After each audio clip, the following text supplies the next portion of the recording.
ஒன்றிய செயலாளர் சிறுத்தை மதன் அவர்களே, இளைஞர்கள் எழுச்சி பாசறையின்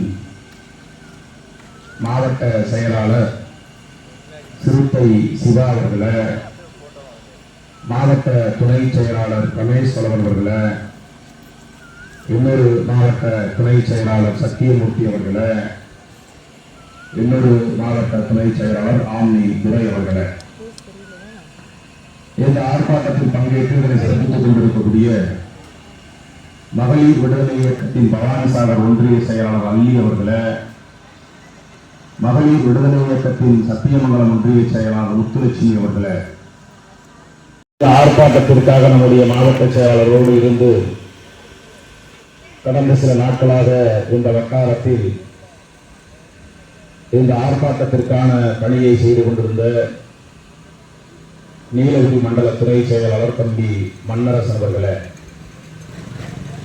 இந்த ஆர்ப்பாட்டத்தில் பங்கேற்று இதனை சிறப்பித்துக் கொண்டிருக்கக்கூடிய மாவட்ட அமைப்பாளர்கள் பெருமாள் ரங்கசாமி அவர்களே, ரம்யா தமிழ்மதி அவர்களே, நிருபர் ஸ்ரீ யா யோகேஸ்வரி அவர்களே, புளியம்பட்டி தினேஷ் நவீன் மனோஜ் ஆகிய பொறுப்பாளர்களே, மகளிர் விடுதலை இயக்கத்தை சார்ந்த பவானிசாகர் தெற்கு ஒன்றிய செயலாளர் உத்தம்மாள் அவர்களே, வடக்கு ஒன்றிய செயலாளர் அல்லி அவர்களே, சக்தி தெற்கு ஒன்றிய செயலாளர் முத்துலட்சுமி அவர்களே, மதன் சுரேஷ் ரத்னசாமி மதன்குமார் நந்தினி சுந்தரி வெங்கடேஷ் ரங்கசாமி குருசாமி ஆகிய பொறுப்பாளர்கள், பவானிசாகர் ஒன்றியத்தில் உள்ள அம்பேத்கர் நகர், வெள்ளாளபாளையம், அம்மாபாளையம், கோடேபாளையம், தெப்பம்பாளையம், முடுக்கன்துறை, சாஸ்திரி நகர், பவானிசாகர் இலங்கை தமிழர் முகாம் உள்ளிட்ட பகுதிகளில் இருந்து வருகின்றிருக்கக்கூடிய முன்னணி பொறுப்பாளர்களே, உங்கள் அனைவருக்கும் முதலில் என்னுடைய பணிவார்ந்த வணக்கத்தை தெரிவித்துக் கொள்கிறேன். இந்த ஆர்ப்பாட்டம் தமிழ்நாடு அரசு உடனடியாக நீட் தேர்வை ரத்து செய்வதற்கான முயற்சியை எடுக்க வேண்டும் என்று வலியுறுத்தியும்,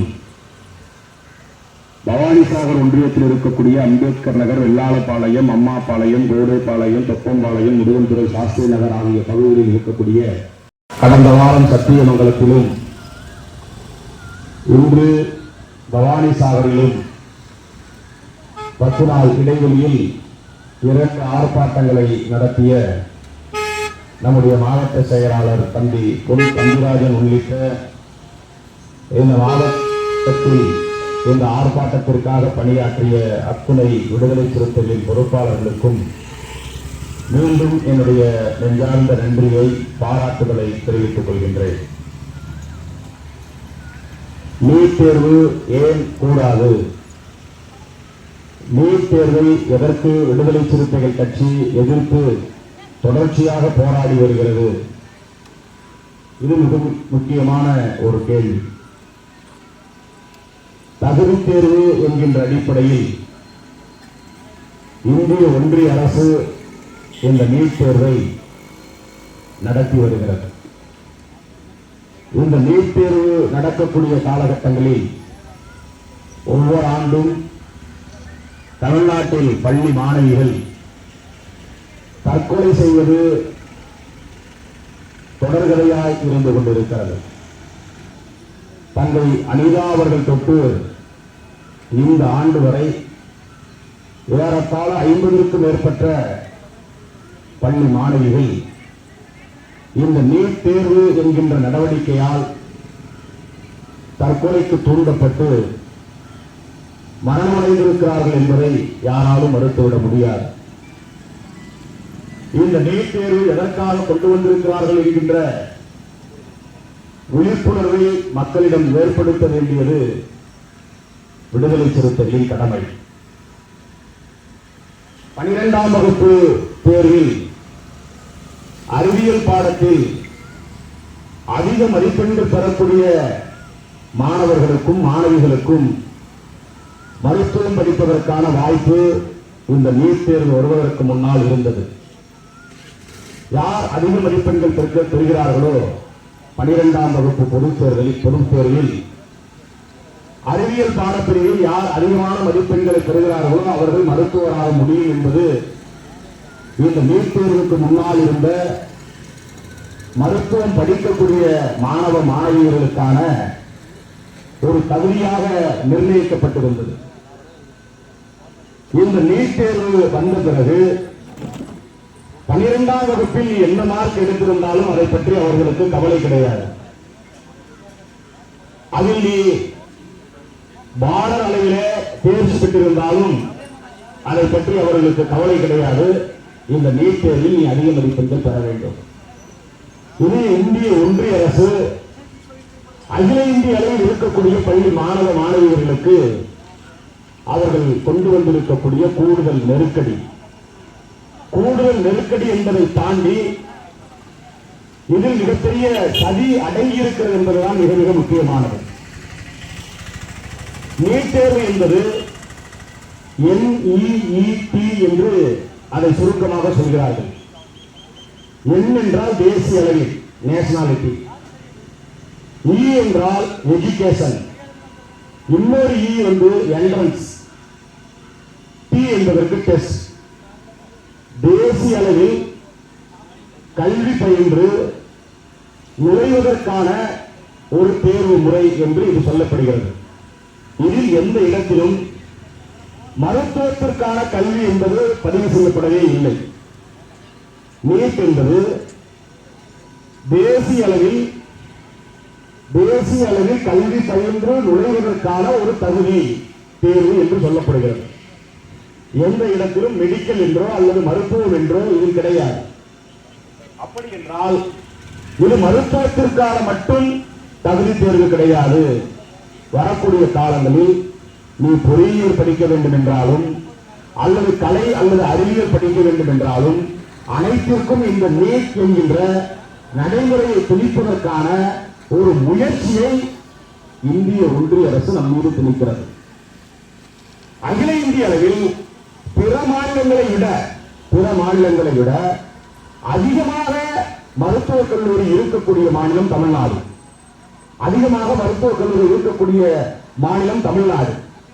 அந்த மருத்துவக் கல்லூரியும் அதிகமாக நிர்வாக கட்டமைப்புடன் தலைசிறந்த கல்வியை வழங்கக்கூடிய மருத்துவக் கல்லூரி இருக்கக்கூடிய மாநிலம் தமிழ்நாடு. பீகாரில் இப்படி கிடையாது, குஜராத்தில் இப்படி கிடையாது. வட இந்திய மாநிலங்களில் இத்தகைய நிர்வாக வலிமை உள்ள மருத்துவக் கல்லூரிகள் கிடையாது.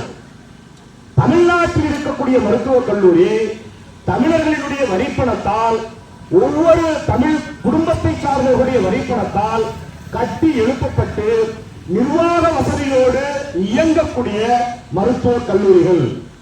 இதிலே நீட் தேர்வு என்கின்ற அடிப்படையில் குஜராத்தில் இருக்கக்கூடிய மாணவர், பீகாரில் இருக்கக்கூடிய மாணவர்கள், வட இந்திய மாநிலங்களில் இருக்கக்கூடிய மாணவர்கள் இந்த நீட் தேர்வு என்கின்ற முறையில் தேர்ச்சி பெற்று அவர்கள் தமிழ்நாட்டில் இருக்கக்கூடிய தலைசிறந்த மருத்துவ கல்லூரிகளில் பாடம் படிக்க முடியும். இந்த நீட் தேர்வு என்கின்ற தேசிய பார்வையின் மூலம்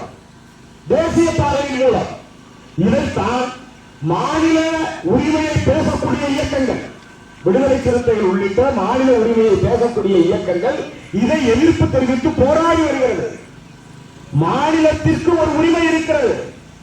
கல்வியை எப்படி தீர்மானிக்க வேண்டும் என்பது மாநில அரசு தீர்மானிக்கக்கூடிய உரிமை. மாநில அரசுக்கு ஒவ்வொரு மாநிலத்திற்கும் ஒவ்வொரு வகையான பண்பாடுகள் இருக்கிறது. குஜராத்திலே இருக்கக்கூடிய சாதிகளை சார்ந்தவர்கள் கோவில் வழக்கம் என்பது ஒரு வகையான பண்பாடு. தமிழ்நாட்டிலே இருக்கக்கூடிய மக்கள் கோவில் வழக்கம் அல்லது திருமண முறை அல்லது இறப்பு முறையை கொண்டாடுவது என்பது வேறு பண்பாடு. குஜராத்திலே இருப்பவருடைய பண்பாட்டிற்கும், பீகாரிலே இருக்கக்கூடியவருடைய பண்பாட்டிற்கும், தமிழ்நாட்டிலே இருக்கக்கூடியவர்களுடைய பண்பாட்டிற்கும் வேறுபாடு இருப்பது போல் கல்வி முறையிலும் வேறுபாடு இருக்கிறது. குஜராத்திலே இருக்கக்கூடியவன் வரலாறு என்ன படிப்பான் என்கின்றால் வட மாநிலத்தில் இருக்கக்கூடிய வரலாறுகளை அவனுக்கு சொல்லித் தருவார்கள். தென் தமிழகத்திலே அல்லது தென் இந்திய மாநிலங்களிலே இருக்கக்கூடிய வரலாறு என்பது முற்றிலும் மாறுபட்ட வரலாறு. கல்வி முறையிலும் ஒரே கல்வியை கொண்டு வர முடியாது. எனவே ஒவ்வொரு மாநிலத்திற்கு தகுந்தாற்போல் கல்வி முறையிலே மாற்றத்தை ஏற்படுத்த வேண்டும் என்பது மாநில அரசு அவர்களுக்கான உரிமை என்பதை மாநில சுயாட்சியை பேசக்கூடிய இயக்கங்கள் வலியுறுத்தி வருகிறோம். இவர்கள் தேசிய அளவில் புதிய கல்விக் கொள்கை என்கின்ற ஒரு கல்விக் கொள்கையை கொண்டு வர பார்க்கிறார்கள். அதற்கெல்லாம் ஒரு சரிதான் இந்த நீட் தேர்வு என்கின்ற நடைமுறை. இன்றைக்கு நீட் தேர்வு வினாத்தால் எப்படி பிறர் கையிலே கிடைக்கிறது? மாணவர்களிடம் தேர்வு எழுதக்கூடிய மாணவர்களிடம் கிடைப்பதற்கு முன்பாகவே இந்த தேர்வு வினாத்தால் எப்படி வெளியே வருகிறது? பணம் வைத்திருப்பவன் அந்த வினாத்தாளை வெளியே கொண்டு வந்து விடுகிறான். பணம் வைத்திருக்கக்கூடிய இன்ஸ்டிடியூட், நீட் தேர்வு மையங்கள், அவர்களின் மையத்திலே படிக்கக்கூடிய மாணவர்கள் தேர்வில் வெற்றி பெற வேண்டும் என்பதற்காக பல லட்சக்கணக்கான பணத்தை கொடுத்து அந்த வினாத்தாள்களை எப்படியோ பெற்றுவிடுகிறார்கள். அதன் மூலம் வட இந்திய மாநிலங்களில் படிக்கக்கூடிய பயிற்சி அகங்களிலே படிக்கக்கூடிய நீட் தேர்வு மையங்களிலே படிக்கக்கூடிய மாணவர்கள் மிக எளிதாக தேர்ச்சி பெற்று இப்படிப்பட்ட வாய்ப்பை பயன்படுத்தி மருத்துவர்களாக போய்விடுகிறார்கள். உண்மையாக படிக்கக்கூடிய மாணவர்களுடைய நிலைமை, உண்மையாக படிக்கக்கூடிய மாணவர்களுடைய நிலைமை கேள்விக்குறியாக மாறிவிடுகிறது. ஹிந்தி தெரிய வேண்டும். இன்றைக்கு பாடத்திட்ட முறைகளிலே பல்வேறு வகையான பாடத்திட்டங்கள் வந்துவிட்டன. கார்பரேஷன் பள்ளியிலே படிக்கக்கூடிய, அரசு பள்ளிகளிலே படிக்கக்கூடிய பள்ளி குழந்தைகள், ஏழை எளிய மாணவ மாணவிகள் தமிழ் அல்லது ஆங்கிலம் அவர்களுக்கு கற்றுத்தரப்படும். இன்றைக்கு படிப்பு முறைகளிலேயே ஐசிசிஐ என்கின்ற ஒரு முறை வந்துவிட்டது, சிபிஎஸ்இ என்கின்ற ஒரு முறை வந்துவிட்டது, மெட்ரிகுலேஷன் என்கின்ற ஒரு முறை வந்துவிட்டது.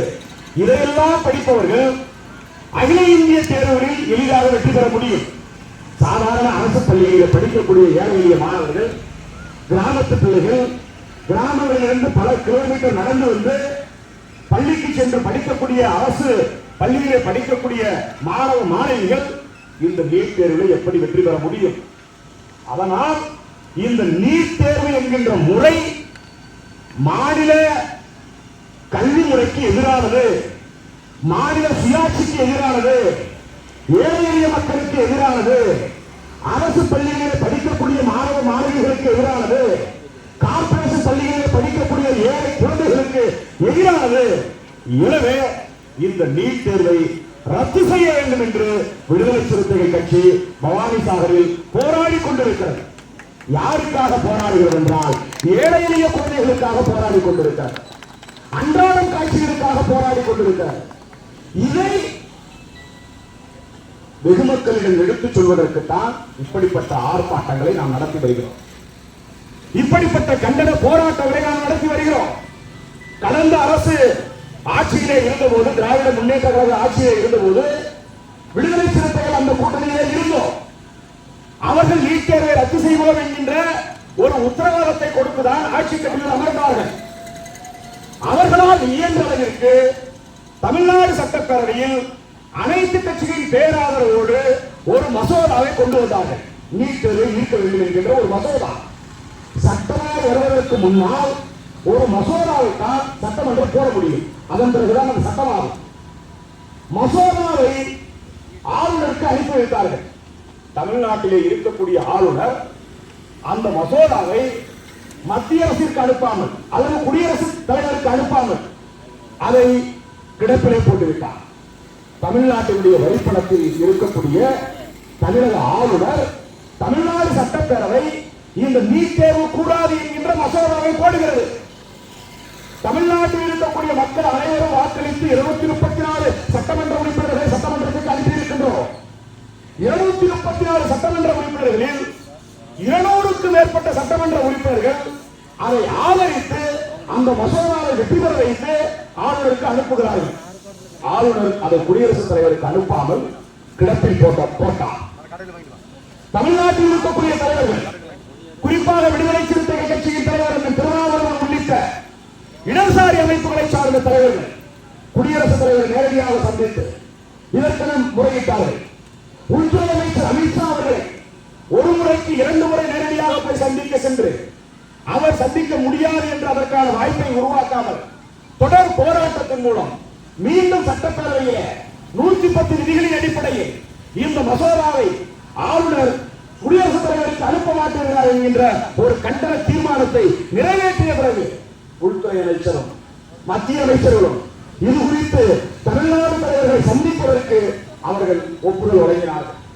கடந்த ஆட்சியில் மசோதா அளவில் நின்ற இந்த நீட் தேர்வு ஒழிப்பு என்கின்ற அது கூடாது என்கின்ற நடவடிக்கை அது சட்டமாய் மாறுவதற்கு இன்றைக்கு புதிதாய் பொறுப்பேற்றிருக்கக்கூடிய தாவேக அரசு தமிழ்நாடு முதலமைச்சர் திரு ஜோசப் விஜய் அவர்கள் நீட் தேர்வு கூடாது என்கின்ற அந்த மசோதாவை சட்டமாக்குவதற்கு மிகப்பெரிய முயற்சியை எடுக்க வேண்டும் என்பதுதான் விடுதலை சிறுத்தைகளுடைய ஒற்றை கோரிக்கை.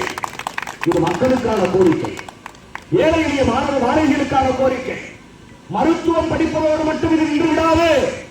இந்த நீட் தேர்வு என்கின்ற முறையில் இந்த NEET என்கின்ற எந்த இடத்திலும் மருத்துவம் அல்லது மெடிக்கல் என்கின்ற தேர்வுக்கான வார்த்தையே கிடையாது. நாளை நீ அறிவியல் படிக்க வேண்டும் என்றால் கூட, கலை மற்றும் அறிவியல் படிக்கக்கூடிய கல்லூரிகளுக்கு கூட இந்த நீட் தேர்வு முறை வந்துவிடும். இங்கே பல மத்திய அரசு பள்ளிகள் இருக்கின்றன. கேந்திர வித்யாலயா போன்ற பல மத்திய அரசு பள்ளிகள், நவோதயா போன்ற மத்திய அரசு பள்ளிகள் இருக்கின்றன. அவர்களது பாடமுறை தமிழ்நாடு அரசினுடைய பாடமுறை கிடையாது. தமிழ் குடும்பத்தில், தமிழர்களாய் இருக்கக்கூடிய குடும்பத்தில் இன்னும் 50 ஆண்டுகளில் நமக்கே அந்த ஆசை வருகிறது, நம்முடைய பிள்ளை CBSE படிக்க வேண்டும் என்று. நமக்கே ஆசை வருகிறது, நம்முடைய பிள்ளை ICC சிலபஸ் படிக்க வேண்டும் என்று.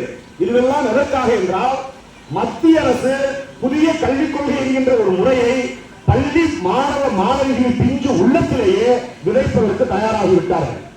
இது ஒரு பேராபத்து. இந்த நீட்டிற்கு பின்னால் வெறும் மெடிக்கல் மட்டும் இருக்கவில்லை, மருத்துவம் மட்டும் இருக்கவில்லை.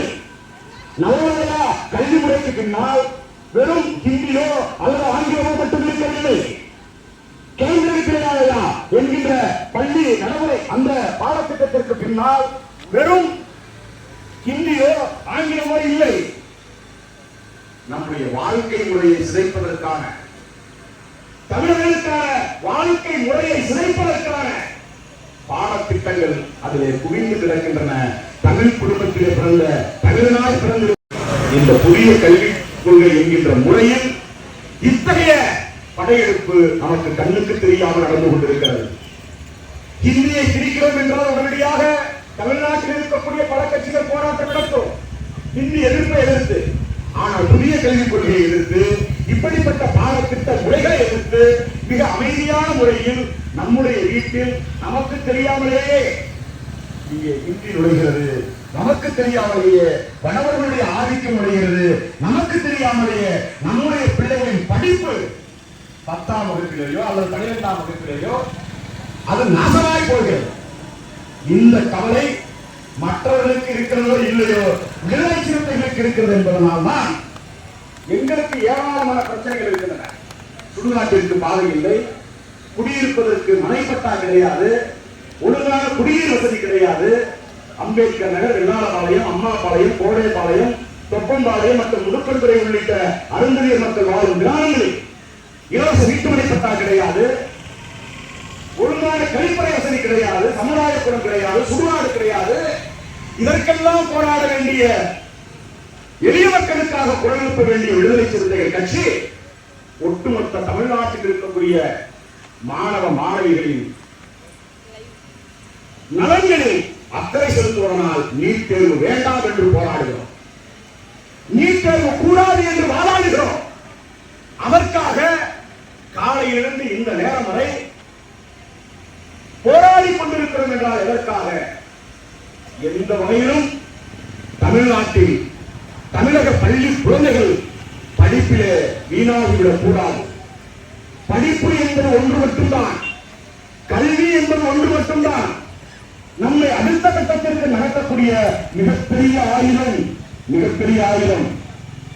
எவ்வளவுதான் பணம் சம்பாதித்தாலும் கல்வி வளர்ந்தது போல் ஒரு துணிச்சலை பணம் கொடுத்து விடாது. பணம் கொடுத்து விடாது. கல்வி அவ்வளவு பெரிய பேர் ஆயுதம். அதை சிதைப்பதற்கு தமிழ்நாட்டில் ஏராளமான கல்வி நிலையங்கள் உருவாகிவிட்டன. இதை காலி செய்வதற்கு இந்திய ஒன்றிய அரசு மிகப்பெரிய சதிகளை இப்படிப்பட்ட நீட் தேர்வு போன்ற வழிகளால் நம் மீது திணித்துக் கொண்டிருக்கின்றார்கள். நீட் தேர்வில் பாஸ் ஆக வேண்டும் என்றால், தேர்ச்சி பெற வேண்டும் என்றால் ஏராளமான பயிற்சி கூடங்கள் இன்றைக்கு உருவாகிவிட்டன. பயிற்சி கூடங்கள், நீட் தேர்வு மையங்கள், பயிற்சி கூடங்கள். பள்ளி குழந்தைகளுக்கு கல்வியை கற்றுக் கொடுத்தால் கல்வி அடிப்படையிலே அவனுக்கு அறிவு வளரும், ஞானம் பிறக்கும். அறிவியல் என்றால் என்ன, வரலாறு என்றால் என்ன, புவியியல் என்றால் என்ன, ஆங்கிலம் என்றால் என்ன, தமிழ் என்றால் என்ன என்று கல்வியை கற்றுக் கொடுத்தால் அவனுக்கு அறிவு என்கின்ற ஞானம் பிறக்கும். பயிற்சி கூடங்கள் என்றால் என்னவென்றால், கராத்தே சொல்லிக் கொடுப்பது பயிற்சி கூடம், சிலம்பம் கற்றுக் கொடுப்பது பயிற்சி கூடம், தற்காப்பு கலைகளை கற்றுக் கொடுப்பது பயிற்சி கூடம். இன்றைக்கு நீட் என்பது ஒரு பயிற்சி கூடமாக.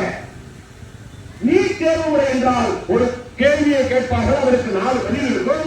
அந்த 4 பதிலில் எந்த பதிலை சரியான பதிலை தேர்வு செய்தால் உனக்கு மார்க், தவறான பதிலை தேர்வு செய்தால் உனக்கு மார்க் போடுவது மட்டுமல்ல, நீ எடுத்த மார்க்கிலிருந்து மார்க் குறையும். இது ஒரு பயிற்சி முறை.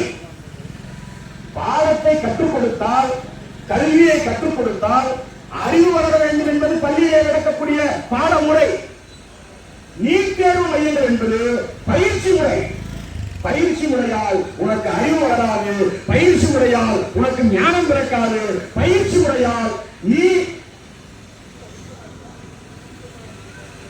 ஆட சொன்னால் ஆடுவாய், பாட சொன்னால் பாடுவாய் என்னக்கூடிய ஆகிற்கு பள்ளி குழந்தைகள் ஒரு குழு பொம்மைகளாக மாற்றக்கூடிய நயவஞ்சக முறை இந்த நீட் தேர்வு அல்லது நீட் தேர்வு முறையில இருக்கிறது. இந்த பயிற்சி சொல்லிக் கொடுக்கப்படுகிறது. இந்த கவலை மற்றவர்களுக்கு இருக்கிறதோ இல்லையோ, விடுதலை சிறுத்தைகளின் தலைவர் அண்ணன் திருமாவளவன் அவர்களுக்கு இருப்பதனா இந்த முறை அடியெடுத்து வைத்த நாள் முதல் நம்முடைய இயக்கம் பல்வேறு மாவட்டங்களில் போராடி வருகிறது. பல்வேறு முறை கட்சியின் தலைவர் அண்ணன் எழுச்சி தமிழர் அவர்களே சென்னை மாநகரத்திலும், கோவை மாநகரத்திலும், மதுரை மாநகரத்திலும், திருச்சி மாநகரத்திலும் என்னென்ன தலைநகரங்கள் இந்த மாநிலங்கள் இருக்கின்றனவோ அத்தனை மாநிலங்களிலும் இந்த நீட் தேர்வை எதிர்த்து போராடி இருக்கின்றார், ஆர்ப்பாட்டம் நடத்தியிருக்கின்றார். அந்த வகையில் இன்றைக்கு ஈரோடு மாவட்டத்தில் ஒரு குக்கிராமம் பவானி சாகர் மற்ற மாவட்டங்களோடு ஒப்பிடுகின்ற போது இங்கு இருக்கக்கூடிய மக்களுடைய வாழ்நிலை என்பது மிக வறுமை கோட்டிலே வாழக்கூடிய மக்களின் வாழ்நிலை. அப்படிப்பட்ட மக்களை அமைப்பாக்கி இருக்கக்கூடிய விடுதலை சிறுத்தைகள் நீட் தேர்வை எதிர்த்து போராடுகிறது என்றால் இந்த தமிழ்நாட்டை மற்றவர்கள் பாதுகாக்கிறார்களோ இல்லையோ, தமிழகத்தை மட்டுமல்ல இந்திய தேசத்தை பாதுகாக்கக்கூடிய பொறுப்பு விடுதலை சிறுத்தைகளுக்கு இருக்கிறது என்பதனால் அதனால்தான் நம்முடைய அமைச்சர் மாநில வன்னியரசு அவர்கள் இந்த பகுதிக்கு வந்தபோது பாதிக்கப்பட்ட மக்களை சந்தித்தார். அவர் வந்தது வேறு வேலைக்காக, அவர் வந்தது வேறு இடத்தை ஆய்வு செய்வதற்காக. ஆனால் அம்பேத்கர் நகர் மக்கள் பாதிக்கப்பட்டிருக்கிறார்கள். அவர்கள் இளம் பிறரால் ஆக்கிரமிப்பு செய்யப்பட்டிருக்கிறது. அதை கண்டிக்க வேண்டும் என்பதற்காக, அரசுக்கு அழுத்தம் கொடுக்க வேண்டும் என்பதற்காக, காவல்துறை அதிகாரிகளுக்கு அழுத்தம் கொடுக்க வேண்டும் என்பதற்காக அந்த நிலத்தை ஆக்கிரமிப்பு செய்வது மீது வழக்கு பதிவு செய்யவில்லை என்று காவல்துறை அதிகாரிகள் பேசிய பிறகுதான் குமாரபாளையத்தை சார்ந்த குமரேசன் என்று கருதுகிறேன். அமைச்சர் தேவைப்பட்டால் காவல்துறை அதிகாரிகளே அவரை கைது செய்வதற்கும் அமைச்சர் தேவைப்பட்டால் திரு வன்னியரசு அவர்கள் இதே இடத்தில் வந்து மீண்டும் இந்த மக்களுக்காக போராடுவதற்கு வருவார். அப்போதுதான் அவரை கைது செய்கிறார். இது காவல்துறைக்கு மிகப்பெரிய தலைக்குடிவு. அவன் குற்றவாளி, குற்றம் செய்திருக்கின்றான். அவன் மீது நீங்கள் வழக்கு பதிவு செய்து எஃப்ஐஆர் போட்டிருக்கிறீர்கள். அவனை சிறைப்படுத்துவதற்கு என்ன தயக்கம்? அவர் என்ன காவல்துறையை விட மிக வலிமை வாய்ந்தவரா? காவல்துறை அதிகாரிகளை விட அந்த நபர் வலிமை வாய்ந்தவரா? எளிய மக்கள் இலக்குகளை ஆக்கிரமிப்பு செய்வது மீது வழக்கு பதிவு செய்த பிறகும் அவனை கைது செய்வதற்கு என்ன தயக்கம்? அண்ணா நகர் பகுதியை சார்ந்த மக்கள் தொடர்ச்சியாக போராடி வருகிறார்கள். எனவே இதில் கவனம் செலுத்த வேண்டும் என்று ஈரோடு மாவட்ட காவல்துறையை விடுதலை சிறுத்தைகள் கட்சியின் சார்பில் கேட்டுக்கொண்டு இந்த போராட்டத்தில் பங்கேற்ற அம்பேத்கர் நகர், வெள்ளாளபாளையம், அம்மாபாளையம், கோடைபாளையம், தொப்பம்பாளையம், முடுக்கல்துறை, சாஸ்திரி நகர் மற்றும் பவானிசாகர் இலங்கை தமிழர்கள் முகாமை சார்ந்த அனைவருக்கும் விடுதலை சிறுத்தைகள் கட்சியின் சார்பில் என்னுடைய நெஞ்சார்ந்த நன்றியை தெரிவித்துக் கொண்டு 10 நாள் இடைவெளிக்கு இடைவெளியில் 2 மிக முக்கியமான கோரிக்கைகளை வலியுறுத்தி 2 ஆர்ப்பாட்டங்களை நடத்திய நம்முடைய மாவட்ட செயலாளர் பெரும் தமிழ்நாடு உள்ளிட்ட மண்டல பொறுப்பாளர்களுக்கும் கட்சியின் அனைத்து மட்ட நிர்வாகிகளுக்கும் இந்த நேரத்தில் நம்முடைய நன்றியை தெரிவித்து தமிழ்நாடு அரசு நீட் தேர்வு இனிமேலும் தமிழ்நாட்டில் இருக்கக்கூடாது என்கக்கூடிய அளவிற்கு இந்த மசோதாவை சட்டமாக மாற்றுங்கள், சட்டமாக உருவாக்குவதற்கான முயற்சியை மேற்கொள்ளுங்கள் என்று சொல்லி வாய்ப்புக்கு நன்றி நிறைவு செய்கிறேன். நன்றி, வணக்கம்.